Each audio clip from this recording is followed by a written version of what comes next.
everyone, how are you doing? Hope you're keeping well. It's been a long time, so long in fact that I have completely forgotten where we were last time I saw you. I've got lots of things to catch up.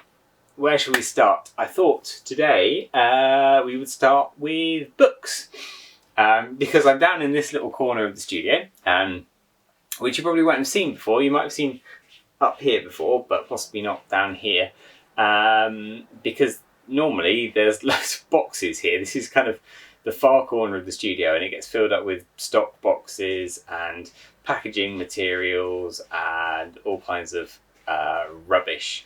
But I kind of cleared it and sorted it out after coming back from Salute, and so it's now, for the moment, at least for the moment, it won't last very long, but currently is reasonably empty, so I can get down here and show you a few things. Now, the first book-related thing that I will show you, if I can find it, of course.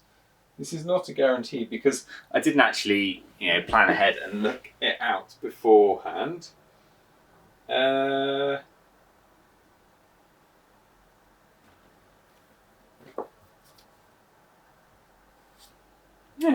okay, it's not here. Hold on. Be back in a second. Right, there we go. Here it is. It was on my table. The new book, Tableaus from Talavlar, which I promised, 2 years ago, something like that, is finally in print. But, if you are at Salute, you will know I ordered 5 proof copies because I ran out of time and didn't have time to order a single proof copy and check it and get some more in. So I had checked it many times before sending it to proof. So I ordered 5 proof copies, and the good news is that they are all completely fine. The bad news, you won't be able to see it on here, but they are all cut slightly wonky. If you're at Salute, you'll have seen these. This happens with Wargame Vault. They use Lightning Source as their print-on-demand company. I'd say maybe 1 time out of 5 ordering from them, which is a bit crap, really. I think their quality control is just awful, and they've cut the pages on a wonk so that it's gone beyond the 3mm bleed margin, and there's a bit of white stripe down one side. So they're pretty good at replacing them. Steve from Wargames Vault, who was actually there at Salute, it was really nice to meet him in person. He sends them an email saying, "You did this really badly, please do it again," and they send me replacements, and that's all good and all fine and all happening this time. But it does mean that for Salute I only had slightly miscut copies. Doesn't seem to have bothered people. I sold 4 out of 5. People weren't that worried about the little strip of white up the top, but I didn't feel like I could charge full price, so they were on discount. However, so yeah, I've got one more. If anyone wants a discount one, give me a shout. First come, first served. I've only got one. However, I've ordered some replacements, or at least replacements for these are on their way. So hopefully they will be ready for launch. I'm going to launch I'm going to launch them this weekend. So if you are subscribed to the Acorn, you'll find that out. If you aren't, why not? Go to oakbrand.co.uk/news, subscribe to the Acorn. It's completely free, and you'll get some nice content and some news every month from me. But this will be launched in the Acorn this coming Friday. And hopefully they will be, the new ones when they arrive will be all square. I may not have them by Friday, although I did order them a while ago, so hopefully I will have them, but I may not have them until the following week, but I'll send them out as soon as I've got them. So consider it a pre-order, but not by very much. They'll be on their way shortly. So there you go, exciting new woodsy book that's got the rules for woods terrain that we're playing at Beachhead, with platforms and ramps and ladders and rope ladders and rope bridges and zip lines and elevators and swings and all that kind of thing is in here. There's an RPG sort of sandboxy scenario based around some creepy happenings in a Tuatha settlement on the coast. There is some expanded background on the world of Talavlar and the new area of Solrus Fold, which is off to one side. So the map is bigger now. There's an extra land in there. There's some more details in here, and also 2 more warbands. The noble knightly order of Lothard and the evil dastardly hobgoblins. Yeah, so if you backed the hobgoblins Kickstarter, that's what they're for. So get yourself one of these books and you can use them for the woods. Thank you for backing the Kickstarter, by the way. Hopefully most of you will have received your stuff now, because I managed to rush that out pretty quickly before Salute. So if you haven't got yours yet, you'll have it within the next couple of weeks, I'd imagine, unless you said you were picking up at Woods in the Woods next month, or Bring Out Your Lead in August, yes, in which case I'll have them ready for you there. Okay, right, that's that book. Let's get rid of that book for now. So you may, if you are a long-term follower of the Finn McCall's blog, you may have seen my Encyclopaedia Metallica? No, that's a band. In my Encyclopaedia Warhammer, when it was in the other studio back in the old house. You may not have seen it here, but it has made the journey across in this fine bookshelf here. If you're not familiar with this project, it's on the blog, so do go and check it out. Basically what happened was I collected, before prices of things got stupid, I hasten to say, which I'm very grateful for, everything, not everything, okay, every rule book, every rule supplement, every army book, every scenario pack, everything from 1st through to 7th edition. And I was planning on getting the 8th ed books when they got a bit cheaper after 8th ed was discontinued, but obviously that didn't happen and the books continue to get more and more expensive. But honestly, I'm not going to be playing 8th ed anyway, so I'm not going to worry about them. And this started because my 3rd edition book, which is in volume 3, because we've got volume 1, which is 1st edition, 2, which is 2nd edition, 3, which is 3rd edition, 4, which is 4th edition, and then we get into 4A, 4B for supplements, then 5, which is 5th edition, then 5A, 5B for supplements, then 6th edition, volume 6, which is 6th edition, 6A, 6B. You get the picture, right? So this is volume 3. This started because my 3rd edition rulebook was falling apart. My 3rd edition rulebook had quite a lot of sentimental value and attachment to it, and I wanted it rebound. And I spoke to a binder, and he said, yeah, I can do that. I can rebind that for you. Or I can show you how to bind a book, and then you can come and do some sessions with me, and you can bind this book, and then you'll know how to do it for the future. So I obviously did that, and it set me off doing all of this, collecting the bits that I didn't have already, and binding everything in nice leather books. So anyway, in my 3rd edition book, which this is 3rd edition and armies, by the way, which is why it's a bit bigger. Very nice, lovely book. Maybe we should go through these at some point. I'm going through the White Dwarfs, maybe we should go through these. But the reason, partly that I can get to it, but partly the reason that I wanted to come down here today and show you these is that I have finally got around to doing volume 3A, which you'll notice has a rather more colourful colour, and in fact has colourful cover rather, and in fact has 2 covers. I wanted, when I did my 3rd edition binding, I wanted to get Realms of Chaos into a matching volume. Now I have my original Realm of Chaos books here behind me. There you go. Those are the original printing ones. But firstly, I didn't want to cut up books that are quite expensive to acquire. And secondly, although Slaves to Darkness, the first book, is nicely stitched, the second book, Lost and the Damned, is not. The first book had two printings, both of them quite nicely sewn, so they hold together quite well. Lost and the Damned was rushed out a little bit. It fell behind in its release schedule, I'm told, and it was rushed out just in time to get it in before the next edition of Warhammer came out and made it redundant. And it was in a really cheap, just glued binding, and it falls apart really quickly. So that's partly why that volume is more expensive, harder to track down and find. So if I were to rebind those, Slaves to Darkness would be easy. I just remove the covers, reconsolidate the binding if there's anything wrong with it, but in my copy there isn't. But Lost and the Damned would be much harder, because I would have to unglue that spine, which I did, to be fair, for most of the army books. You know, Games Workshop, most of their printed material is just glued, shoved into the spine, pretty cheap, pretty easy. And to be fair, not the case with the hardbacks. The hardbacks that Lightning Source do are sewn, but I think they are anyway.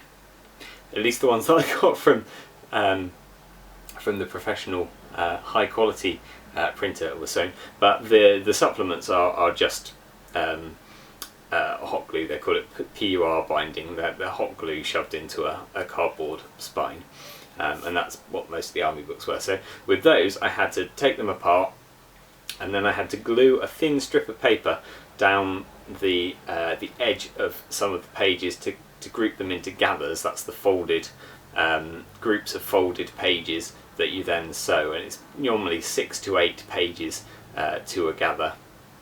So you'd be taking 4 pages out, gluing a strip of very thin, the thinnest copier paper of this was the stuff that was recommended to me, and that's what I used, but you can use like baking paper and things, as long as it's very thin. You don't want to be adding thickness to the paper, or not too much thickness to the paper. So I could do that, and I could glue them into gathers and put them all together. And this, by the way, these are all on the blog, so if you want to find out how I did it, have a look on the blog, because it's all there. I put a link in the in the box below. But if I did that with Lost and the Damned, and had it in the same volume as Slaves to Darkness, the Slaves to Darkness would be regular thickness.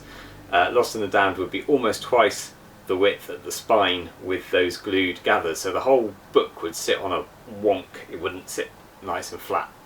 But fortunately, Games Workshop, in their infinite wisdom, released anniversary versions of Slaves to Darkness and Lost and the Damned. I didn't get up to Warhammer World until a couple of years ago, but fortunately when I did go up there, they seemed to have decided that they weren't going to do limited runs anymore. They were just going to keep them in stock. So I have got my Lost and the Damned and my Slaves to Darkness, and being Chaos, you know, I wanted to have, the book's this way up, but it's also this way up, so it's a front either way, and they're sort of back to back in here, and they're all stitched. So all I had to do was put a little bit of glue consolidation between them, put some fabric over the top, and then I used the original covers here. So all I've done is add these little this little leather strip here. I sort of trimmed away the very edge so that I could put a leather spine on to match the other books in the series. That does mean, unfortunately, with this one, I didn't want to, I don't know if you can see there, all of my other books, this little piece of leather that tucks over here from the spine is underneath the sheet here, because it hides it, it keeps that all looking nice and neat. But with this one, I didn't want to risk tearing this by taking it away from the board that it was attached to, so I ended up just tucking the leather over the top of it. I don't think it looks too bad, it's quite neat, and you're not going to see it once you get past that front page anyway. But yeah, it works quite nicely. So it was quite quick. One other thing that I've done, you might be able to see if you look at the end, you probably can't, but I can see it looking close up. There's a sort of discoloured section down the middle with the pages are a slightly different size to the others, and that is Warhammer Siege. Now I have got, again, here in hard copy, Warhammer Siege. Again, it's quite hard, it's quite expensive to get hold of, so I didn't want to chop it up, stick it in a book. This isn't a reprint. As far as I know, they haven't reprinted Warhammer Siege, but this is the paperback version. So I was able to pick up for just under a tenner, I think, the paperback version of Warhammer Siege from eBay. So I've put that in the middle here. And I have titled this volume, all of them have a little title on the corner, I've titled this Realms, not just because of Realms of Chaos. I was going to call it Chaos, to follow suit, because my volume 4 A is Chaos, Volume 4B is Order, Volume 6A is Chaos, Volume 6B is Order. So the naming convention would be that chaotic things go in a volume called Chaos, but this one, because it's got Siege in the middle of it as well, Realms seemed like a more appropriate name, so I've gone with Realms. So there you are. This is a new addition to the Encyclopaedia. Fits nicely on that shelf. I've got a little bit of space at the end here. I have actually got, I'm on Appendix 1 is Quest. That's got all my Hero Quest, Warhammer Quest, Advanced Hero Quest stuff in it. And Campaign, this has got what's in here? Mighty Empires, Battle Masters. What else is in Campaign? Oh, Mordheim stuff, and also the Dreadfleet stuff that I felt was sort of, that was appropriate to go into this volume. So yes, this has got all Mordheim stuff. Oh, a Man of War in there as well. So that's in the Campaign book here. So I've got a bit of space at the end of the shelf here, and I have got 3 more volumes planned, and I'm sure I will be showing you more of those at a later point when they're ready to go. So that's it for me from this video, brief video, probably rambly video, but I thought it might. Let's get back into the swing of it and show you some different things. I'm going to show you some stuff in this cabinet in a minute, because I've got or in a minute in the next video, because I've got another finished couple of armies to show you. If I saw you at Salute, thank you for stopping by. It was a great day. It was really busy. I think there was about 10 minutes all day when I didn't have sort of rows 3 deep in front of me trying to talk to people. So it was mental busy, and obviously quite profitable, which is nice, keeps the business afloat. But thank you if I saw you. If I didn't see you for whatever reason, I'm sorry, probably because I was busy. If you weren't able to make it, sorry for banging on about it. It's quite a big deal. I don't like to bang on about stuff that most people aren't able to get to, and I know that it can be a pain. I think I probably wouldn't go if I wasn't trading there, because I get a bit intimidated by the crowds. But hey, you know, it's a good thing to be there. And a lot of people saying that they enjoy the videos, which is nice. It's that weird thing where people know your face because you do videos on YouTube and you don't know who people are. So sorry if I looked a bit blank. I'm not used to that yet, but I will get used to it. But anyway, thank you everyone for stopping by for this video. If you like the ramblings, sorry, it's not. I'd like to think it's not always as rambly as this, but probably it is always as rambly as this. If you like the ramblings, hit like, hit subscribe, hit the notifications alarm so that you know when there's another video, which will be soon now. Leave us a comment, stuff you'd like to see more of, especially as, you know, you haven't really seen this corner of the studio before. Perhaps you've caught something out of the corner of your eye and gone, oh, what's that? You'd like to see that? Let me know. If you're not interested in anything that I've covered in this video, let me know that and I will cover something else as well. But do go over to oakbound.co.uk/news and sign up for our newsletter, The Acorn, and then you'll find out about new releases and stuff. Follow our Facebook page, follow our Instagram page. I'm trying to get to 2,000 Instagram followers by the end of the year. That's like my secret goal. So if you know people who are on Instagram, send them my way. We're doing pretty well. Got about